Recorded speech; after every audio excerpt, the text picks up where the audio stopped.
আমাদের স্বাধীনতার পর থেকেই 53 বছর যেমন আমরা বেকার ভাতা খেতে খুব উৎসুক, তা আপনাকে একটা ডিপ্লোমা প্রতিটা ইউনিয়নে, আমাদের কোনো পলিটেকনিক নেই। আসসালাম রহমতুল্লাহ।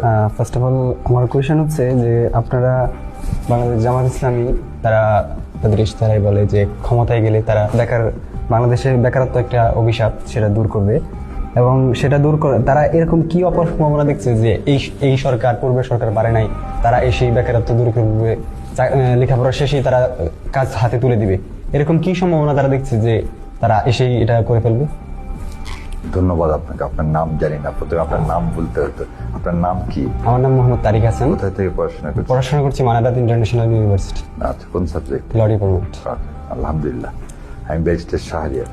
আচ্ছা, আপনি যেটা বলছেন, আমি বাংলাদেশ জামাত ইসলামের মুখপাত্র না, কিন্তু ওই যারা এগুলো কাজ করতেছে তাদের সবার সাথে খুব ঘনিষ্ঠ, সেই জন্য উত্তরটা এইভাবে দিই। প্রথম জিনিস হচ্ছে, জাকাত ভিত্তিক সমাজ ব্যবস্থার কথা কে বলছেন? আল্লাহ সুবহানাহু ওয়া তাআলা। রিজিকের মালিক কে? আল্লাহ সুবহানাহু ওয়া তাআলা। তাহলে একটা অর্থনৈতিক ব্যবস্থা আল্লাহ সুবহানাহু ওয়া তাআলা আপনাকে দিয়ে দিয়েছে। আর এটা করে কিভাবে দেখালেন? নবী করিম সাল্লাল্লাহু আলাইহি ওয়াসাল্লামের কাছে এক লোক ভিক্ষা করতে এসেছিল, বলছিল তোমার কাছে কি আছে? বলছিল যে তোমার কাছে একটা কম্বল ছিল বোধহয়, তার কাছে বলছিল সেটা বিক্রি করো, একটা মানে কুড়াল কেনো, তারপর বন থেকে কাঠ কেটে। আমাদের দেশে সুবিধাটা অসুবিধাটা কি? আল্লাহ দুইটা হাত দিচ্ছেন, তো হাত এবং সুস্থ শরীর, এটা বিরাট নিয়ামত।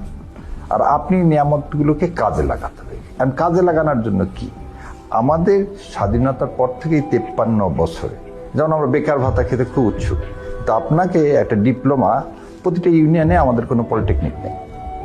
গেল 2 নম্বরে পলিটেকনিক ছোট ছোট শর্ট কোর্স করা। শর্ট কোর্সের আমাদের কোনো ট্রেনিং এর কোনো এইজ সেন্টার করতে কিন্তু 2-4-10 বছর লাগে না, সো এটা 3 মাসের মধ্যে করা সম্ভব। এবং এটা যদি করা সম্ভব হয়, এবং জাকাত ভিত্তিক যখন আপনি সমাজ ব্যবস্থা কায়েম করবেন, তখন এই টাকাগুলো কোথায় যাচ্ছে? ওই ভোকেশনাল ট্রেনিং এ যাচ্ছে। এটা কোথায় কে করে দিছে? চীন করে দেখাইছে। সেজন্য বলা হয় চীনের প্রতিটা বাড়িকে এক একটা ইন্ডাস্ট্রি। চীনের প্রতিটা বাড়িকে কি বলা হয়? এক একটা ইন্ডাস্ট্রি। একটা কোশ্চেন ছিল যে আপনারা বলছেন জাকাত ব্যবস্থা বর্তমানে বাংলাদেশেও নাই, এমনকি আন্তর্জাতিক যে অর্থনীতি এটাও সুদের উপর ডিপেন্ড করে, এবং আমরা যে লোন নেই এটা সুদ ভিত্তিক, পুরো রাষ্ট্র কাঠামোটাই এবং পুরো অর্থনীতি সুদের উপর আছে। আপনারা কি এই সুদী অর্থনীতি, যেহেতু ইসলামিক পার্টি, আপনারা ইসলামিক অর্থনীতির কথা বলতেছেন, এই সুদ ভিত্তিক যে আন্তর্জাতিক যে অর্থনীতিটা আছে, আপনারা এই অর্থনীতি কিভাবে? প্রথম কথা, আপনারা ইসলামিক না। এদেশের 90% মানুষ কি মুসলমান না? এবং এদেশের 90% মানুষের একটা জিনিস চিন্তা করেন, যে লোকটা রিটায়ার্ড করছে এদেশে, সে যে টাকাটা পায়, ওই টাকা যদি খরচ করে 1 বছরের মধ্যে তার টাকা শেষ হয়ে যাবে, তাহলে সে চলবে কিভাবে? সেজন্য সে করে কি, তখন গভর্নমেন্টের বন্ড কেনে, সঞ্চয়পত্র কেনে। সরকার কি করছে? সুদ ভিত্তিক ছাড়া বিনিয়োগ করে সঞ্চয়পত্র ব্যবস্থা করছে না। শেয়ার মার্কেটে গেলে আপনি টাকা খাটাচ্ছেন, কিন্তু আপনার ন্যূনতম কোনো ইন্স্যুরেন্স নাই যে ওই টাকাটা শেষ হয়ে গেলে আপনি কিভাবে টাকাটা কি উদ্ধার হবে। টাকা শেষ হয়ে গেলে কিছু ভিক্ষা করে খাবে না। রাষ্ট্র আপনাকে এই যে বলছেন একটু আগে, জাকাত ভিত্তিক সমাজ ব্যবস্থা ছাড়া পৃথিবীতে নাই, এই কনসেপ্টটা ঠিক না। পুরো মিডল ইস্টে জাকাত ভিত্তিক সমাজ ব্যবস্থা আছে। সেজন্য আপনি একটা জিনিস দেখেন, মিডল ইস্টে আল্লাহ সুবহানাহু ওয়া তাআলা নিয়ামত দিছে, কি পেট্রোল দিছে, বিভিন্ন কিছু দিছে না। ওখানে দেখেন, লিবিয়া দেখেন, সবসময় একটা জিনিস মনে জানেন না, মুয়াম্মার গাদ্দাফি সম্পর্কে আপনারা পড়ছেন কিনা জানি না। কথা হচ্ছে, যেখানে ইসলাম সেখানে হচ্ছে পশ্চিমাদের সমস্যা। কি সমস্যা? এটাকে বলে কনফ্লিক্ট অফ ইন্টারেস্ট।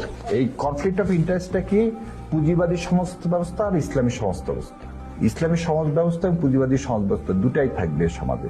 যে যেটাকে পছন্দ করবে সেখানে। আমি জোর করে আপনাকে বেচতে নিয়ে যাওয়ার কোনো কিনিনি কাজ, কিন্তু আমার অপশনটা আপনার সামনে দেওয়া। আপনি চাইলে আপনি এই কাজগুলো করলে ইনশাল্লাহ আপনার হালাল রুজি হবে। বুঝাতে পারছি? Thank you.